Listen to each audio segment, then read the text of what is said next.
दोस्तों, legal and legal में एक बार फिर से आपका स्वागत है। एक सप्ताह की लंबी चुप्पी के बाद आखिरकार bar council of Uttar Pradesh के चेयरमैन श्री शिव किशोर गौड़ ने अपनी चुप्पी तोड़ी। बाद bar council of Uttar Pradesh के चेयरमैन श्री शिव किशोर गौड़ ने एक बार फिर अपने अधिवक्ता साथियों को पत्र लिखकर उनसे कुछ सवाल किए हैं, कुछ सूचना दी है। सूचना तो उन्होंने पुरानी सूचना दी है, एक सप्ताह पुरानी। उन्होंने बताया कि 14 सितंबर 2023 को उनके राज्य सरकार के प्रतिनिधियों के साथ मीटिंग हुई थी। उन्होंने यह भी बताया था कि उस मीटिंग में प्रमुख सचिव गृह, पुलिस महानिदेशक Uttar Pradesh, AD law and order तथा प्रमुख सचिव मुख्यमंत्री शामिल थे। हालांकि ये जानकारी सोशल मीडिया के माध्यम से तुरंत सबके पास आ गई थी, लेकिन अप्रत्याशित रूप से अचानक हुई उस मीटिंग के संबंध में श्री शिव किशोर गौड़ द्वारा उस समय ना कोई ब्रीफ की गई, ना उससे पहले कोई सूचना दी गई। अब वो एक सप्ताह से अधिक का समय बीतने के बाद वो सारी बातें बता रहे हैं जो लोगों को पहले से पता है। उनका कहना ये था, जो उन्होंने आग्रह किया है कि बार एसोसिएशन द्वारा डिफरेंट ज़िलों में अभी भी हड़ताल जारी है। ये हड़ताल अब बने रहने का कोई औचित्य नहीं है। ये हड़ताल क्यों जारी है, ये उन्होंने प्रश्न किया।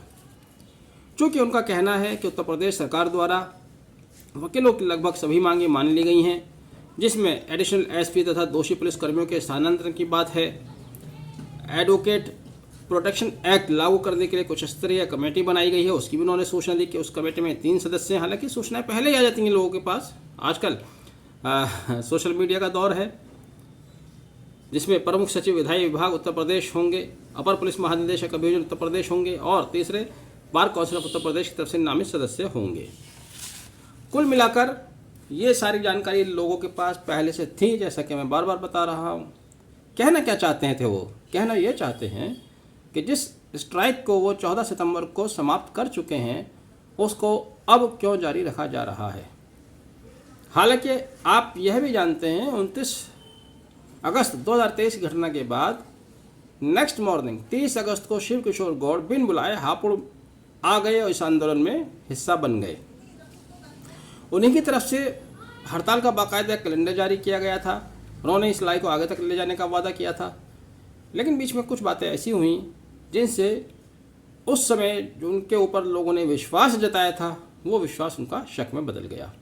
हालांकि तब भी कुछ लोग दबे कुचले शब्दों में कह रहे थे कि शिव किशोर गौड़ इस समय इस हड़ताल में इसलिए इतना एक्टिवली पार्टिसिपेट कर रहे हैं चूँकि बार काउंसिल के चुनाव सर पर हैं।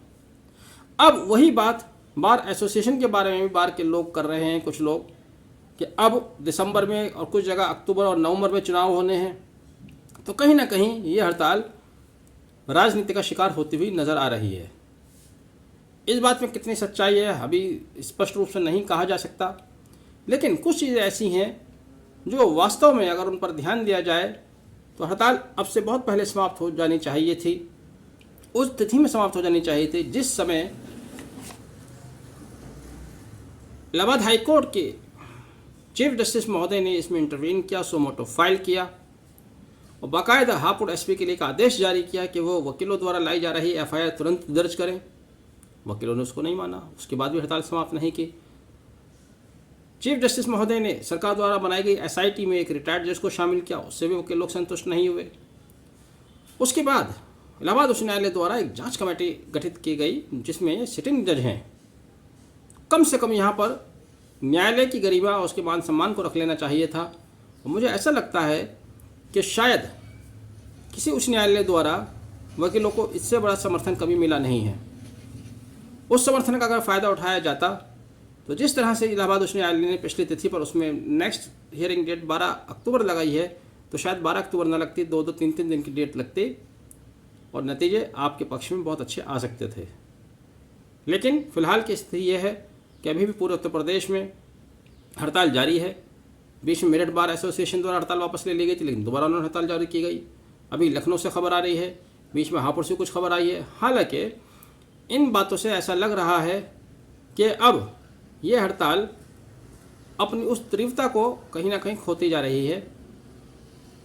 सच्चाई ये भी है कि इस हड़ताल के कारण लगभग 1 महीना हो रहा है वादकारी बहुत परेशान है, बेगुनाह लोग जेलों में बंद हैं, उनकी तरह तरह की याचनाएं आ रही हैं।